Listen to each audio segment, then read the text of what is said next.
Hi everyone. Hi Liz. My name is Ben. I'm a Singaporean musician. Sorry, I guess I should say that. I make noise for a living. That's what I say. Yeah. And we noticed that you're very active on TikTok. Why did you decide to get on it, and what are your favorite types of videos to do? Actually, I'm not as active on TikTok as some of the Gen Zs. I would say I'm active for a millennial and very active for a boomer. But I think it's just so much fun, right? Because it's so creative, and I think that it's so on trend, as in like the trends move so quickly, so the language keeps changing, and I'm really fascinated by it, right? I love like the ones that don't make any sense, like Reverend Humor saying like, "Hey, why this guy like lying down crying?" Then suddenly like he's doing a weird dance. It's hard to explain modern humor. Yeah. So are there any like favorite trends that I like what's that Korean actor's name when he goes, disgusting. Disgusting shit. And everyone just makes memes of it. I think it's so funny. What else do I like? Yeah, I think there's a Sarah Paulson one where she screams, "Help, he's escaping, the killer's escaping." But then and then I think Billie Eilish took that video and then did one but just moving her nostrils. And then everyone just now rips off that very intense audio but does really like minute actions. Like it's hard to explain. You now cut to the TikTok. He's escaping! The killer is escaping! Help me! Yeah. it's always very hard to explain TikTok trends. There you go, yeah. But is there any that you want to hop on right now? No, not really. I mean, I think I like the kind of niche that I'm in right now, which is more of a music thing, and like I think I love doing it anyway. It's fun to just like do music-based TikToks. Yeah, but again, like I try not to go too much into it because it's like a deep dark hole. Like you be on the toilet and then you're scrolling and then it's 2 hours and then you're like, I'm such a loser. Sorry. You said that you like that you're in the TikTok thing, right? Sure, Like yeah, you yeah, established yeah. yourself as that. Yeah. But what is your most popular TikTok video? I don't know. It might be one where I make fun of my wife. It's not your music one. Yeah, no, because people love seeing like husband and wife dynamics, I think. But yeah, a few music ones I've done well. Mostly me just like covering other artists and like doing weird stuff, like the choir stuff and all that. Yeah. I've seen that. It's really quite cool. Thank you. It takes too much time. I'm gonna How try. long does it take actually? How long does it take? It can take as short as like, a few hours. But like if I'm really going hard and like want to go like crazy elaborate with the harmonies, then it could take like a day maybe, or like I'll do one session just to do like the arrangement, then I'll do the other filming. But y'all don't need to know that. It's done like that. Okay. So why? Oh, no. I thought you wanted to say something. Anyway. Did I? You were No, like, I'm you good. raised up your hand. Anyway. Sorry. Yes. Nothing. I just putting my hand up. So how do you feel about your music these days? Like, is there... Nicer. I mean, yeah, I guess my career is a bit weird, right? I do like a lot of random things. So my own music sometimes feels like that middle child that you forgot you left at the mall. You're like, oh shit, got another child. I'm gonna go back and grab him. Yeah. But I have gone back and grabbed the child and he's back in my arms. Yeah. And means that I'm gonna be doing more music. Yeah. It's a very bad promotional line, but you get what I mean. Okay.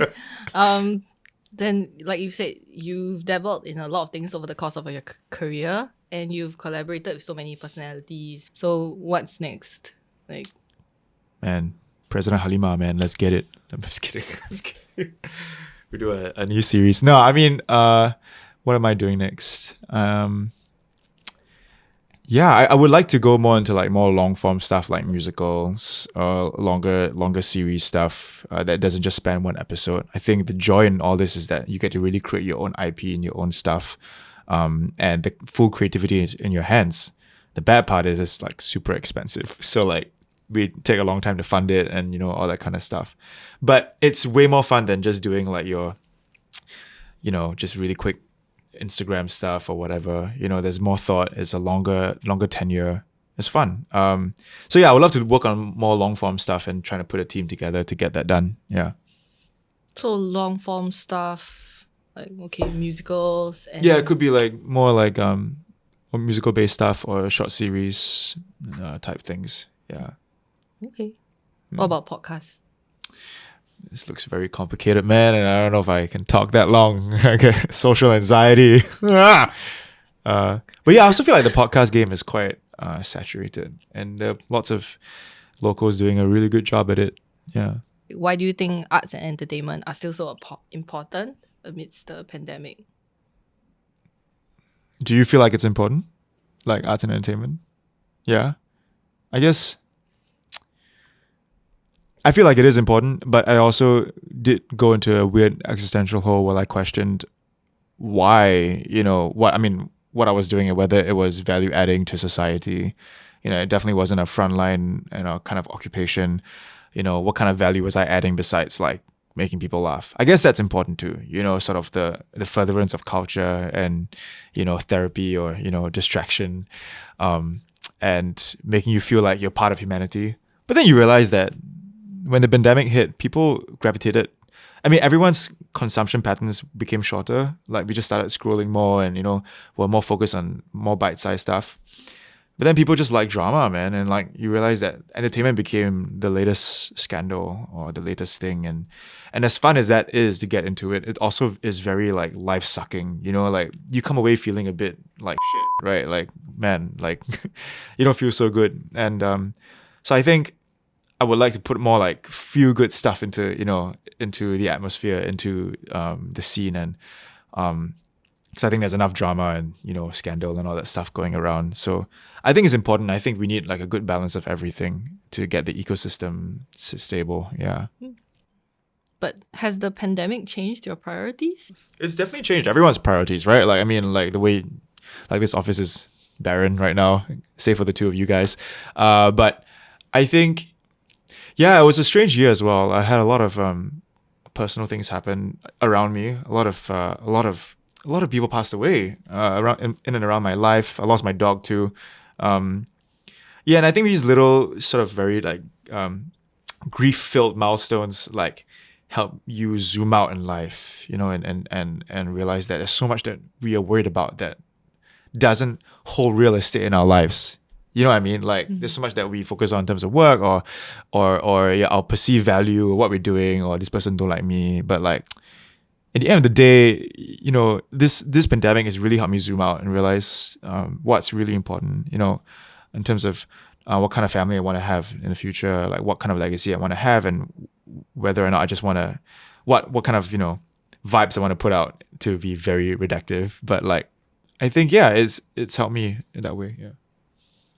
Actually, how have you been coping throughout the pandemic? It was weird because, so I just went solo, music and also relationship. And then it was good because I think we were doing a lot of, I got a lot of shows at one point. I mean, I told the team in Sony, I was like, I want to be like a gigging and touring musician, as much as possible. I want to put a team together, a solid show, and I want to tour it. As much as it takes, I'll do it. And we were able to put together a lot of like really decent shows in the first like couple of months of me going solo, and a few songs were dropped. Yeah, and then the pandemic hit, and then it was a really shitty feeling because we had plans. We were booked for a couple of festivals overseas, and we were doing like some more promo stuff in and around the region, and then this big pandemic hit, and then you're like, oh crap. Not that you couldn't pivot, but like, you had all these like dreams and stuff, but I would definitely say I was very fortunate to be able to pivot. I have a home set up at my own crib to do live stuff or music, and then my wife does voiceovers, so for us to reintegrate and her to do like work at home has been quite easy. But yeah, in a sense also our whole lives have changed. There's like a lot more live streams, we don't get to do shows. We miss that feeling. And then if you just look at all the other people in our industry, like your backline companies, your photographers, your live event people who've had to completely just like shelve their businesses and do other things. So I think my empathy goes towards them a bit more than myself in this situation. So yeah, I've been coping okay. It's just like you gotta just do mental health check-ins once in a while and stuff like that. Yeah. You have spoken up quite a bit about your mental health a couple of times in the past. Currently, how have you been handling it? Yeah, I think obviously it's not my first rodeo. I've been in around the scene quite a while. It's a strange thing to say. Yeah, I mean, so I think I learned not to read things that like I shouldn't be reading. You know what I mean? Like Yahoo is great. We read Yahoo. But I would say also when I know I'm gonna fall into like this weird emotional mood swing pit of I used to I guess struggle with mood disorder. I would give myself a time to feel shit because I know I'm gonna be in this sunken place, and then I'll give myself a time to get out of it. And for some reason, working towards that alarm clock of like, okay, Ben, time to get your ass together, get your act together, and get out there and be effective and just work gives me something to work towards, So I've been trying to do that a bit more and giving myself goals and allowing myself time to feel crap, but then getting it out as well. Yeah. Do you think that has affected your music and what kind of music you're making? For sure. I think if you ask any artist out there, like it's just a pure reflection of who they are and what they feel. And that's what makes artists so vulnerable but so great at the same time. Is like, it's always a reflection of where you are. And even if you're a pop artist as well, like the song that I'm about to drop, I think, or I will drop when this is out, has been like 2 years in the writing or making. Yeah, just because I wrote it a long time ago, it didn't feel right to release, and then yeah, you just don't feel motivated to put a particular song out. But then something changes, and you're like, okay, yeah, I think it's time. So again, I think it's staying true to who you are and where you are at the point. Yeah. Okay. Yeah. You have done a lot of genres of music, especially through the N and Ben show, right? I think there were like 4 different genres and stuff. Yeah, too much. Strange. Yeah. So is there any other kind of genre or any other type of songs you want to try? Yeah. I'll have to do like some K-pop, man. But K-pop production is so hard. I think it's not as easy as press button and it sounds good. You need like to know what works. So I love to give it a shot. Yeah, I love to do like a big ass Broadway musical as well. Yeah. I don't know, maybe. Yeah. Okay. Trash metal too. Why not? Yeah. How about songs in other languages? Because you released a Chinese song, right? And Yeah. So any other languages you'd like to try? Yeah, I mean, I'd like to try.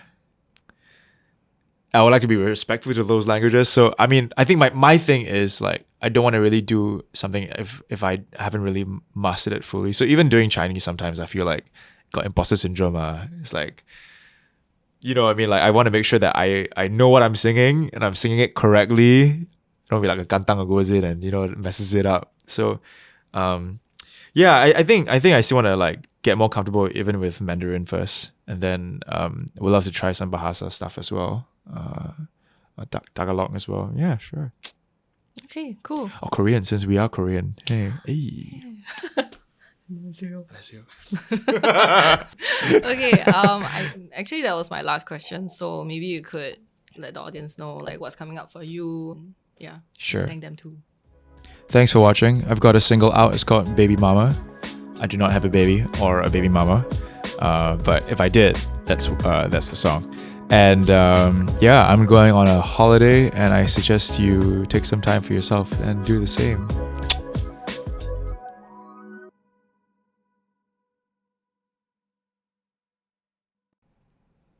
Okay. That was good, right? Can right? Very good. I think that's it. Hi, I'm Liz. Thanks for watching Yahoo Chats. What's the chat? Thanks for watching WeChat with Liz and Ben. Join us next time on our new podcast. 감사합니다. 감사합니다. 예뻐요. Is it 잘생겼어요, 네. What's that mean? 잘생겼어요 means handsome. Oh, thank you. 감사합니다. 네. Good. Okay. Yay. Thank you. Yay. You're going overseas, ah? Yeah. Oh, when? Actually, going Korea. Huh?